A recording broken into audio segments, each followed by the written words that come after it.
Hello everyone. तो आज हम डिस्कस करेंगे लाइट डिपेंडेंट रिएक्शन, जिसे हम लाइट रिएक्शन भी कहते हैं। अब लाइट रिएक्शन में होता क्या है, लाइट एनर्जी को कन्वर्ट कर दिया जाता है इनटू केमिकल एनर्जी। किस फॉर्म में? एटीपीज और NADPH2 की फॉर्म्स में। अब ये एनर्जी कैरिंग मॉलिक्यूल्स फिर इन्हें यूज़ किया जाता है केल्विन साइकिल, जिसे हम डार्क रिएक्शन भी कहते हैं, जहाँ पर शुगर बनती है। मतलब लाइट रिएक्शन प्रोड्यूस कर रही है एटीपीज और NADPH2, और यही फिर यूज़ होते हैं केल्विन साइकिल में, जहाँ पर फिर हमें शुगर मिलती है। अब इसमें क्या क्या इंपॉर्टेंट चीज़ें हो रही हैं लाइट रिएक्शन में? एब्जॉर्प्शन होती है लाइट की बाय फोटोसिस्टम 2। ये बात आपने याद रखनी है कि जो लाइट रिएक्शन है फोटोसिस्टम 2 से स्टार्ट होता है, फिर फोटोलाइसिस होती है वाटर की, मीन्स ब्रेक डाउन होता है, एक्साइटेशन और फ्लो होता है इलेक्ट्रॉन का थ्रू इलेक्ट्रॉन ट्रांसपोर्ट चेन।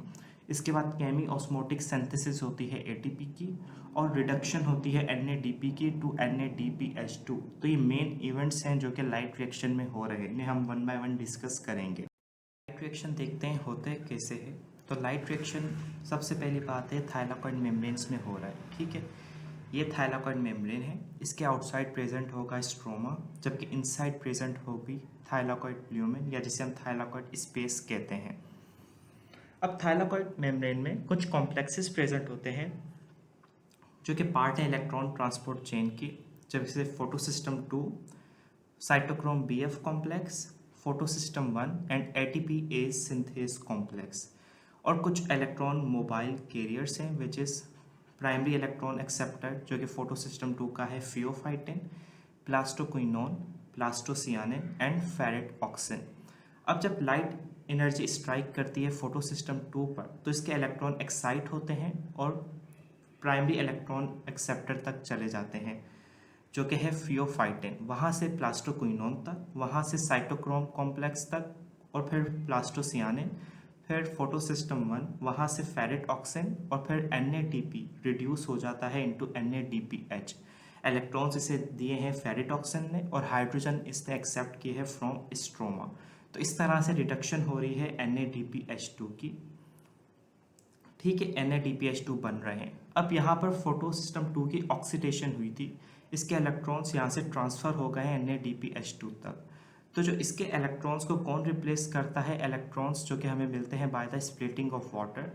एक water molecule half oxygen molecules में स्प्लिट होता है, जो कि रिलीज होगा into atmosphere as oxygen molecule, ठीक है। और दो हाइड्रोजन आइंस जो कि थाइलाकॉइड ल्यूमेन में जमा होना शुरू हो जाएंगे, और दो इलेक्ट्रॉन जो कि फोटोसिस्टम 2 के इलेक्ट्रॉन्स को रिप्लेस कर रहे हैं।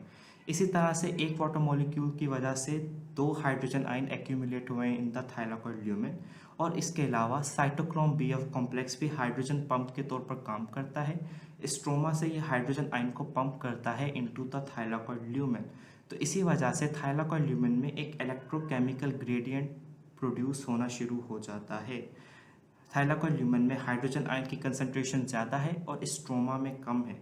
तो जो हाइड्रोजन आयन्स है यहाँ से फिर एंटर होना शुरू हो जाते हैं into the stroma by passing through a complex, जिसे हम ATPase सिंथेस कॉम्प्लेक्स कहते हैं, जिसकी वजह से एनर्जी जनरेट होती है for the synthesis of ATPs, और ATPs बन जाते हैं। एक बात आपने याद रखनी है कि जब तीन हाइड्रोजन आयन्स इस कॉम्प्लेक्स के थ्रू पास करेंगे तो एक ATP मॉलिक्यूल जनरेट होगा।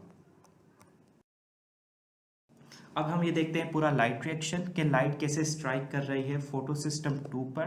तो वहाँ के जो रिएक्शन सेंटर में क्लोरोफिल मॉलिक्यूल्स होता है, इलेक्ट्रॉन एक्साइट करेंगे, दो इलेक्ट्रॉन जाएंगे primary electron acceptor which is pheophytin.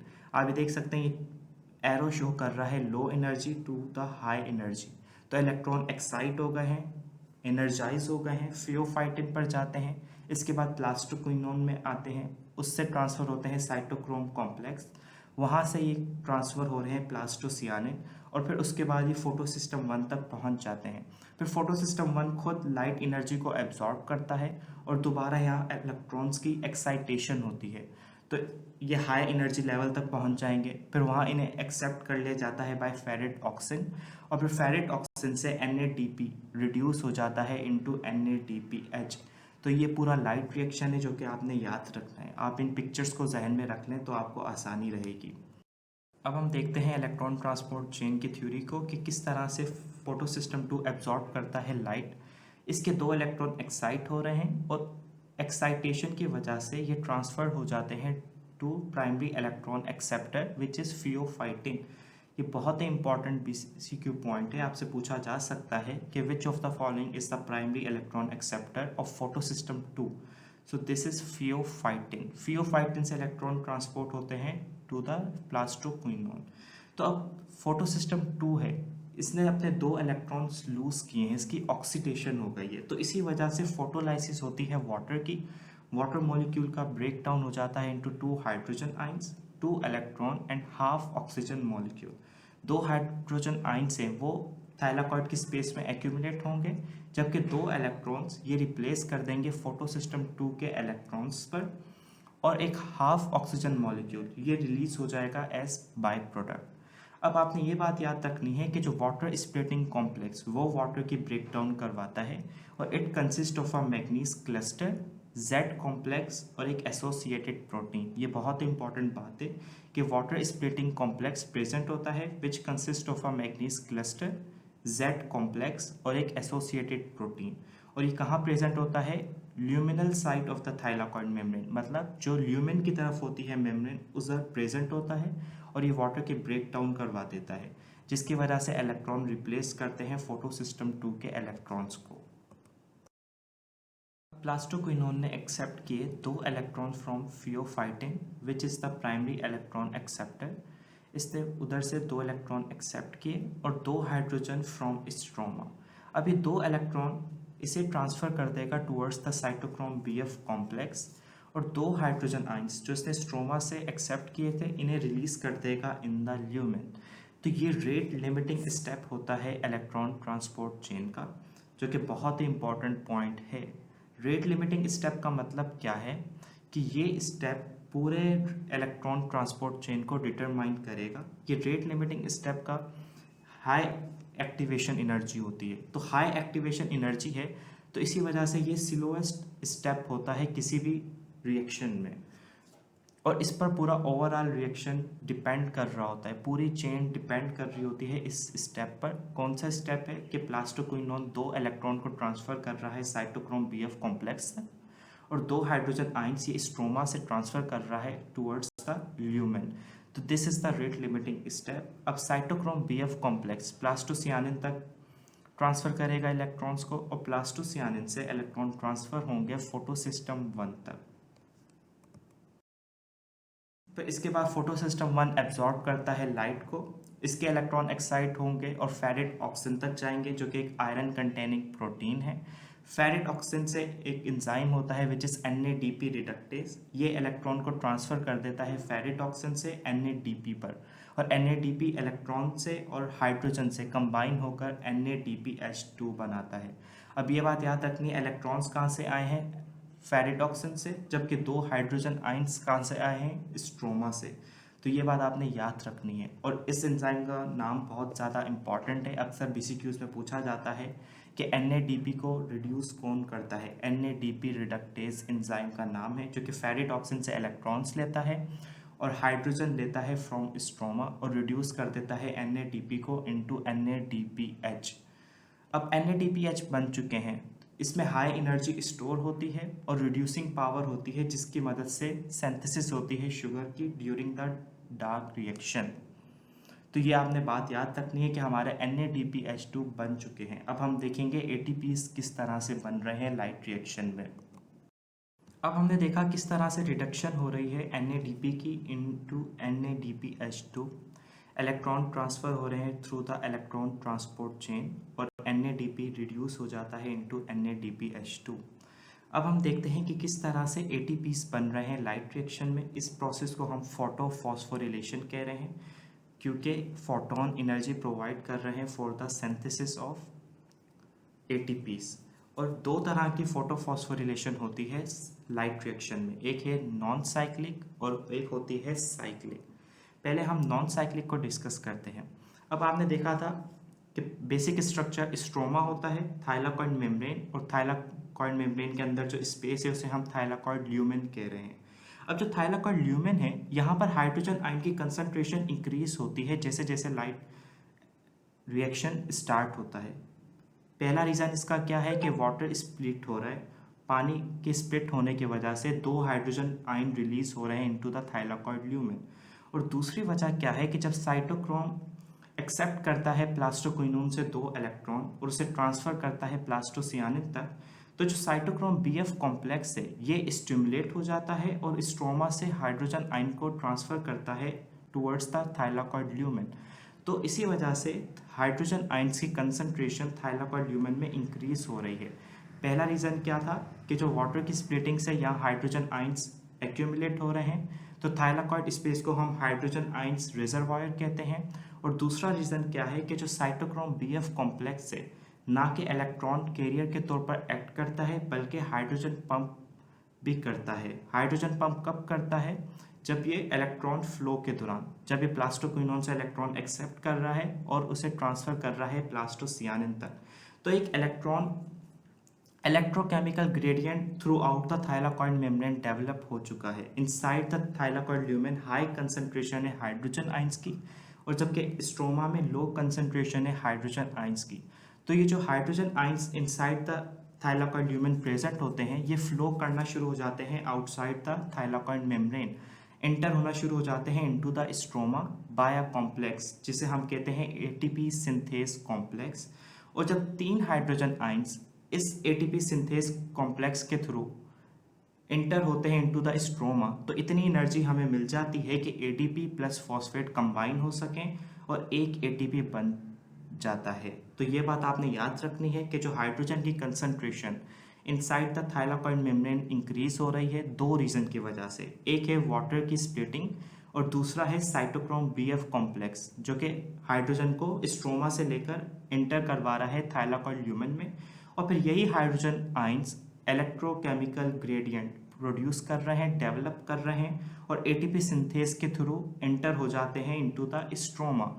और तीन हाइड्रोजन आयन जब एंटर होंगे इनटू द स्ट्रोमा, इसके थ्रू पास करेंगे तो एक एटीपी बन जाता है। तो इस तरह से नॉन साइक्लिक फोटोफॉस्फोरिलेशन हो रही है। इसे हम नॉन साइक्लिक क्यों कह रहे हैं कि एक बात है कि जो इलेक्ट्रॉन्स फोटो सिस्टम 2 से ट्रांसफर होना स्टार्ट किए थे वो एट द एंड NADPH2 तक पहुंच जाते हैं, दोबारा से अपने इनिशियल सोर्स तक नहीं आ रहे। जबकि जो साइक्लिक फोटोफॉस्फोरिलेशन में दोबारा वो फोटो सिस्टम 1 तक आ जाते हैं, NADPH के पास जाते ही नहीं है। उसे हम आगे डिस्कस करेंगे। तो हाई क्वांटिटी की वजह से हाइड्रोजन आयंस की थाइलाकॉइड स्पेस में एक इलेक्ट्रोकेमिकल ग्रेडियंट डेवलप होता है और जो हाइड्रोजन आयंस है वो फ्लो करना शुरू हो जाते हैं फ्रॉम स्पेस टू स्ट्रोमा एक चैनल के थ्रू जिसे हम ATPase सिंथेस कॉम्प्लेक्स कहते हैं। अब तीन हाइड्रोजन आयंस जब ATPase कॉम्प्लेक्स के थ्रू एंटर होंगे इनटू द स्ट्रोमा तो एक एटीपी मॉलिक्यूल प्रोड्यूस होगा और इस प्रोडक्शन ऑफ एटीपी को ड्यूरिंग लाइट रिएक्शन हम फोटोफॉस्फोरिलेशन कहते हैं और इस पूरे मैकेनिज्म को हम केमी ऑस्मोसिस कह रहे हैं। ये बात आपने याद रखनी है कि लाइट रिएक्शन में एटीपीज के बनने को फोटोफॉस्फोरिलेशन कह रहे हैं, जबकि इस पूरे मैकेनिज्म को कि इलेक्ट्रॉन फ्लो कर रहे हैं इलेक्ट्रॉन ट्रांसपोर्ट चेन के थ्रू NADPH2 बन रहा है और उसी वजह से फिर ATPs भी बन रहे हैं। इस पूरे मैकेनिज्म को हम केमी ऑस्मोसिस कहते हैं। अब ये जो लीनियर फ्लो हो रहा है इलेक्ट्रॉन्स का फ्रॉम वाटर टू NADPH2 और उससे फिर कपलिंग हो रही है ATP सिंथेसिस की, इसे हम नॉन साइक्लिक फोटोफॉस्फोरिलेशन कहते हैं because electrons are pass to terminal acceptor and never came back to initial source, कि दोबारा से वो फोटो सिस्टम 2 या फोटो सिस्टम 1 तक नहीं आ रहे बल्कि एक टर्मिनल एक्सेप्टर तक पहुंच गए हैं विच इज NADPH2। अब हम पिक्चर की हेल्प से देखते हैं कि what is the difference between non cyclic photophosphorylation and cyclic photophosphorylation. तो नॉन साइक्लिक फोटोफॉस्फोरिलेशन में क्या होता है, फोटो सिस्टम 2 से इलेक्ट्रॉन एक्साइट होते हैं और इलेक्ट्रॉन ट्रांसपोर्ट चेन के थ्रू फोटो सिस्टम 1 तक आते हैं, वहाँ से दोबारा इलेक्ट्रॉन एक्साइट होते हैं और फिर NADP को रिड्यूस कर देते हैं इनटू NADPH। मतलब इलेक्ट्रॉन का एक लीनियर फ्लो है, दोबारा से वो मुड़कर पीछे नहीं आ रहे और इसी दौरान में फिर ATP की सिंथेसिस हो रही है, केमी ऑस्मोटिक सिंथेसिस हो रही है ATPs की। जबकि साइक्लिक फोटोफॉस्फोरिलेशन में क्या होता है, जब फोटो सिस्टम 1 से इलेक्ट्रॉन एक्साइट होकर फेरिट ऑक्सीजन तक आते हैं तो फेरिट ऑक्सीजन तक आने के बाद ये NADP को रिड्यूस नहीं करते बल्कि पीछे आकर प्लास्टोक्विनोन तक आ जाते हैं। प्लास्टोक्विनोन इन्हें ट्रांसफर करता है साइटोक्रोम BF कॉम्प्लेक्स, वहाँ से प्लास्टोसियानिन, और प्लास्टोसियानिन से दोबारा से फोटोसिस्टम 1 तक। तो इस तरह से पूरी साइकिल चलती रहती है। और साइटोक्रोम BF कॉम्प्लेक्स ये क्या करता है, हाइड्रोजन आयन को पंप करता रहता है इनटू द थाइलाकॉइड ल्यूमेन, और उससे फिर सिंथेसिस होती रहती है ATPs की, जिसे हम केमी ऑस्मोटिक सिंथेसिस कहते हैं। तो साइक्लिक फोटोफॉस्फोरिलेशन में क्या इन्वॉल्व है, सिर्फ फोटो सिस्टम 1 इन्वॉल्व है, और यहाँ पर फोटोलाइसिस नहीं हो रही वाटर की, तो इसीलिए ऑक्सीजन रिलीज नहीं होगी एज बाय प्रोडक्ट, और ना ही हमें NADPH2 मिलेंगे, सिर्फ और सिर्फ यहाँ पर ATPs बनेंगे। अब सवाल ये है कि साइक्लिक फोटोफॉस्फोरिलेशन होती क्यों है।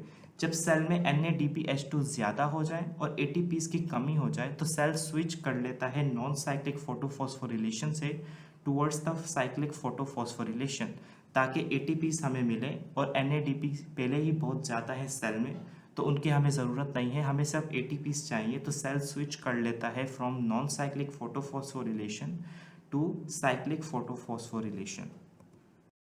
अब साइक्लिक फोटोफॉस्फोरिलेशन क्यों और कब होती है, जब सेल में NADPH2 इंक्रीज हो जाए और ATPs की कमी हो जाए, तो शिफ्ट आती है from non cyclic to cyclic photophosphorylation. इस मैकेनिज्म में ओनली फोटोसिस्टम 1 इज यूटिलाइज्ड। ये एब्जॉर्ब करता है सोलर एनर्जी को, सोलर एनर्जी से प्राइमरी एक्सेप्टर तक जाते हैं इलेक्ट्रॉन्स, वहाँ से फेरिडॉक्सिन। अब फेरिडॉक्सिन नॉन साइक्लिक पे क्या कर रहा था, NADP रिडक्टेज कन्वर्ट कर रहा था NADP को इनटू NADPH, लेकिन साइक्लिक में क्या होता है, फेरिडॉक्सिन से ट्रांसफर हो जाते हैं टूवर्ड्स द प्लास्टोक्विनोन, वहाँ से साइटोक्रोम कॉम्प्लेक्स, वहाँ से फोटोसियानिन प्लास्टोसियानिन सॉरी, और वहाँ से फिर फोटो सिस्टम 1 तक दोबारा आ जाते हैं, और इसी तरह से ये पूरा साइकिल रिपीट होता रहता है। और रही बात ATP सिंथेसिस की, तो जब साइटोक्रोम कॉम्प्लेक्स से इलेक्ट्रॉन पास करेंगे तो क्या होगा, हाइड्रोजन आयन इंटर होंगे इनटू द थाइलाकॉइड स्पेस, और इसी तरह से फिर सिंथेसिस होती रहेगी ATPs की। तो जब इलेक्ट्रॉन पास करते हैं through that cytochrome complex and ATP is generated by chemiosmosis, तो यहाँ पर ना ही प्रोडक्शन होती है NADPH2 की, ना ही फोटोलाइसिस हो रही है, और ना ही रिलीज हो रहे हैं oxygen molecule as by product. तो ये बात आपने याद रखनी है, जहन में रखनी है। पिछले साल 2024 में ये BCQ आ चुका था कि साइक्लिक फोटोफॉस्फोरिलेशन कब होती है, जब NADPH2 बढ़ जाते हैं और ATPs की कमी होती है सेल में। तो हमारा यहाँ पर लाइट रिएक्शन होता है कंप्लीट। अगर आपका कोई भी क्वेश्चन है तो आप कमेंट सेक्शन में पूछ सकते हैं। Thank you.